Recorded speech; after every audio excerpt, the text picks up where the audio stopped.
Student, आज wifi कोने point पर हम लोग 12th बोर्ड मैराथन तैयारी के नेक्स्ट एपिसोड के साथ हम लोग एक कमाल का गजब का टॉपिक पढ़ेंगे। उस कमाल टॉपिक का नाम है मानक हाइड्रोजन इलेक्ट्रोड तथा मानक हाइड्रोजन इलेक्ट्रोड विभव। आपसे एग्जाम में डायरेक्ट पूछ देगा कि मानक हाइड्रोजन इलेक्ट्रोड से आप क्या समझते हैं, इसका सचित्र वर्णन कीजिए। मानक हाइड्रोजन इलेक्ट्रोड से आप क्या समझते हैं, इसका सचित्र वर्णन कीजिए। और इस मानक हाइड्रोजन इलेक्ट्रोड में इतनी अच्छी विशेषताएं हैं, ये इतना अच्छा गुण रखता है। मतलब यह एक हाइड्रोजन है, दिखने में बहुत छोटा है, लेकिन सारे धातु और अधातु का बोझ यही लेकर चलता है। हम उसी पर आज डिस्कशन करेंगे। तो सबसे पहला प्रश्न हमारे दिमाग में यह होना चाहिए कि हाइड्रोजन गैस होती है, गैस का इलेक्ट्रोड कैसे बनाया जाता है। आखिर गैस का इलेक्ट्रोड कैसे बनाया जाएगा, वो तो गैस होती है। तो गैस के इलेक्ट्रोड को बनाने के लिए हमें किसी माध्यम की सहायता लेनी पड़ती है। और उस गैस को इलेक्ट्रोड बनाने के लिए, हाइड्रोजन गैस को इलेक्ट्रोड बनाने के लिए हम क्या करते हैं, एक कांच की नली लेते हैं। उस कांच की नली में एक प्लेटिनम का वायर लेते हैं और उस प्लेटिनम को वायर को एक प्लेटिनम की धातु की पन्नी, जो आप देख रहे हैं पत्ती दिखा गया है, हम इसको कह सकते हैं कि प्लेटिनम के वायर को प्लेटिनम धातु की पत्ती मतलब समझ सकते हैं कि उससे हम उसको जोड़ देते हैं। और ये ध्यान दें, जो धातु की पत्ती होती है वह प्लेटिनम ब्लैक से कवर होती है, मतलब प्लेटिनम के चारकोल से कवर होती है। और प्लेटिनम के चारकोल से कवर होने का दूसरा मकसद ये होता है कि प्लेटिनम धातु अक्रिय धातु में गिनी जाती है। और अक्रिय धातु का मतलब, इसका मतलब ये होता है ये केवल सहारा है। इस प्लेटिनम धातु की पत्ती पे जो प्लेटिनम ब्लैक से कवर है, जो चारकोल से कवर है। अब वो चारकोल का काम क्या होता है, आप समझ जाते हैं। चारकोल क्या करता है, अधिशोषण करता है। मतलब सतह पर क्या करता है, दूसरे मॉलिक्यूल को एकत्रित करता है। सतह पर दूसरे मॉलिक्यूल को एकत्रित करना ही क्या करता है, अधिशोषण। जैसे ये पेन है, इसको पानी में डालें तो इसका केवल बाहरी भाग पानी से घिरेगा, अंदर तो पानी जाएगा नहीं। तो हमारे कहने का मतलब यही होता है कि ये जो प्लेटिनम का वायर है, इसको प्लेटिनम की पत्ती से जोड़ा गया और वो पत्ती किससे कवर है, प्लेटिनम ब्लैक मतलब प्लेटिनम चारकोल से। अब ये इतना ध्यान दो। और ये जो प्लेटिनम होता है वह अक्रिय धातु में गिना जाता है, मतलब ये केवल एक सपोर्ट है। अब हम क्या करेंगे, अब ये प्लेटिनम जो आप देख रहे हैं, जो पत्ती है, ये चारकोल है। जब इसमें हम हाइड्रोजन गैस को प्रवाहित करेंगे तो ये चारकोल उसे क्या कर लेगा, अधिशोषित कर लेगा। मतलब उसके चारों तरफ क्या देंगे, इस लेयर पे क्या देंगे, हाइड्रोजन गैस। अब हाइड्रोजन गैस आ जाएंगी तो आप ये समझ सकते हैं, ये फंक्शन हुआ कि हाइड्रोजन गैस अब एक इलेक्ट्रोड की तरह कार्य करेगा। अब देखिए करता क्या है, कैसे इसका काम करते हैं। अब इसी धातु की नली को, कांच की नली को, जो प्लेटिनम वायर से जुड़ी है, जिसका अंतिम सिरा किससे जुड़ा है, प्लेटिनम धातु की पन्नी से, जो प्लेटिनम ब्लैक से कवर है, दैट इज प्लेटिनम चारकोल से कवर है। उसको हम क्या करते हैं, हाइड्रोजन आयन के विलयन में,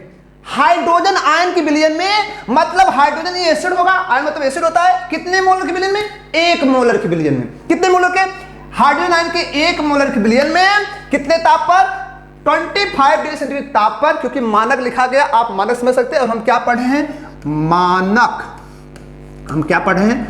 मानक हाइड्रोजन इलेक्ट्रोड पर भी चर्चा कर रहे हैं। किस पर चर्चा कर रहे हैं, मानक हाइड्रोजन इलेक्ट्रोड पर चर्चा कर रहे हैं। मानक हाइड्रोजन इलेक्ट्रोड जब पढ़ लेंगे तब मानक हाइड्रोजन इलेक्ट्रोड विभव पर चर्चा करेंगे।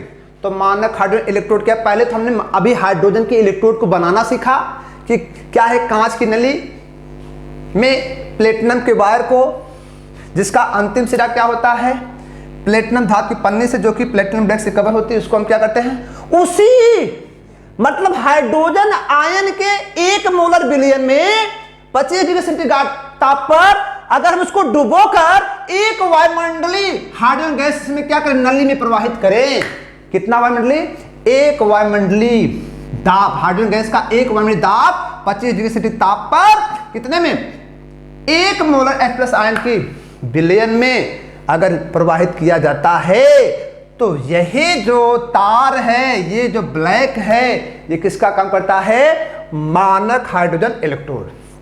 फिर से देखें कि हाइड्रोजन इलेक्ट्रोड को, ये पूरा अब तो हाइड्रोजन इलेक्ट्रोड हो गया, हाइड्रोजन इलेक्ट्रोड को हाइड्रोजन आयन के 1 मोलर के बिलियन में 25 डिग्री सेंटीग्रेड ताप पर एक वायुमंडलीय हाइड्रोजन गैस प्रवाहित करने पर यह इलेक्ट्रोड, यह हाइड्रोजन इलेक्ट्रोड मानक हाइड्रोजन इलेक्ट्रोड के नाम से जाना जाता है। यही होता है मानक हाइड्रोजन इलेक्ट्रोड। ये आपका मानक हाइड्रोजन इलेक्ट्रोड है। आप ये खुद देख पा रहे हैं, इसमें कितना मोलर लिया गया, मोलर, साथ तक कितने है, H+ है। अब देखो दूसरा प्रश्न आता है, मानक हाइड्रोजन इलेक्ट्रोड भाव होता क्या है कि इस ब्लैक से, चारकोल से हाइड्रोजन चिपक जाता है, अधिशोषित हो जाता है। अब अधिशोषित करने के बाद हमें पता है कि यह हाइड्रोजन H+ के रूप में बिलियन में जा सकता है, H+ के रूप में बिलियन जा सकता है, दोनों चीजें हो सकती है। या तो हाइड्रोजन क्या होगा, ये H2 क्या होगा, बिलियन में किस रूप में जाएगा, H+ के रूप में जाएगा, या बिलियन से H+ कहां पर जाएंगे, इस इलेक्ट्रोड पर जाएंगे, जो कि हाइड्रोजन का इलेक्ट्रोड है। दो घटनाएं होती हैं। अब जब ये हाइड्रोजन आयन के रूप में बिलियन में आएगा, तो हमें पता है इसका क्या होगा, इसका क्या होगा, ऑक्सीकरण होगा।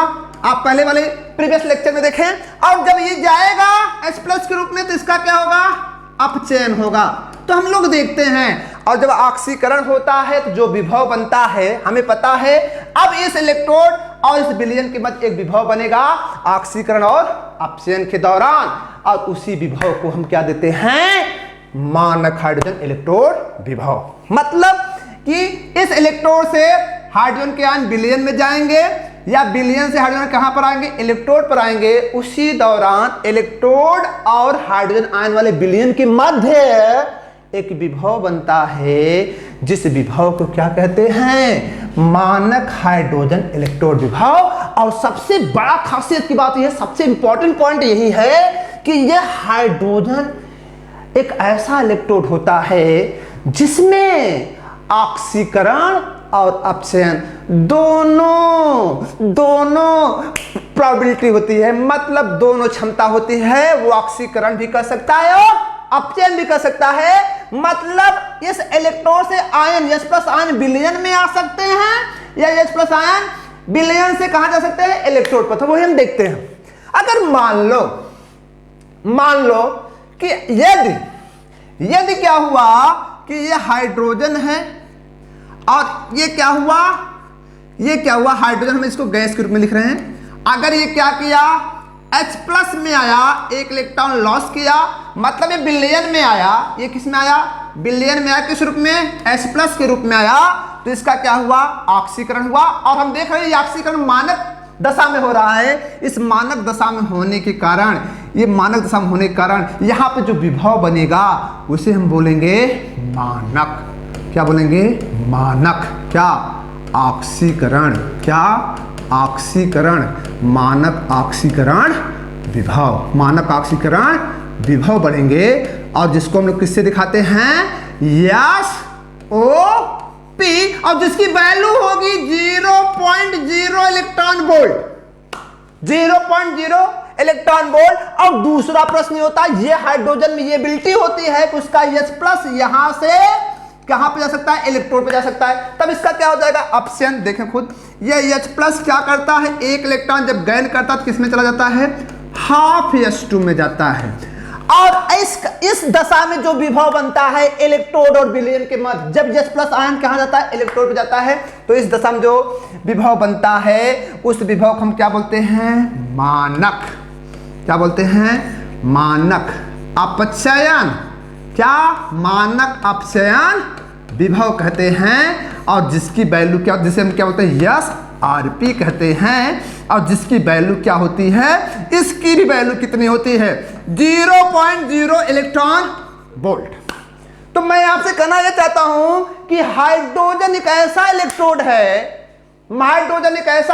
है, जिसे 25 डिग्री सेंटीग्रेड ताप और उसी के H+ आयन के 1 मोलर की सांद्रता में डुबोने पर एक वायुमंडलीय जब गैस इलेक्ट्रॉन में प्रवाहित करते हैं तो हाइड्रोजन में दो प्रवृत्ति होती है, वह ऑक्सीकृत भी होती है और अपचयित भी होती है। और इस दशा में क्या होता है, उस इलेक्ट्रोड और विलयन के मध्य जो विभव उत्पन्न होता है उस विभव को क्या कहते हैं, मानक हाइड्रोजन इलेक्ट्रोड विभव कहते हैं। यदि वह ऑक्सीकरण हो रहा है, वह विभव ऑक्सीकरण से उत्पन्न हो रहा है तो उसे कहते हैं मानक ऑक्सीकरण विभव, और यदि वह अपचयन से उत्पन्न हो रहा है उसे कहते हैं मानक अपचयन विभव। लेकिन दोनों वैल्यू एसआरपी और एसओपी वैल्यू हाइड्रोजन इलेक्ट्रोड की 0 होती है। अब आप खुद दिमाग लगा लो, ये 0 होती है और ये एक ऐसा इलेक्ट्रोड है, ये एक ऐसा इलेक्ट्रोड है कि ये एक ऐसा इलेक्ट्रोड है जिसे मानक इलेक्ट्रोड कहते हैं, क्योंकि इस इलेक्ट्रोड की सहायता से अगर मुझे किसी भी धातु का या अधातु का विभव निकालना है, कौन सा विभव, हमें अगर विभव निकालना है मानक अपचयन विभव, अगर मुझे निकालना है या सारपी किसी का निकालना है, मतलब किसी का विभव निकालना है, तो हमें सिंपल भाषा में क्या करेंगे, उस धातु के इलेक्ट्रोड को हाइड्रोजन के इलेक्ट्रोड से जोड़ देंगे। क्या कर देंगे, जोड़ देंगे, और जोड़ने के बाद हमें क्या मिलेगा, उसका विभव मिल जाएगा। तो बताओ क्या होता है, इसका मानक ऑक्सीकरण विभव अपचयन विभव दोनों 0 होता है। तो बताओ किसी भी धातु का विभव निकालना हमारे लिए क्या है, बहुत ही आसान है।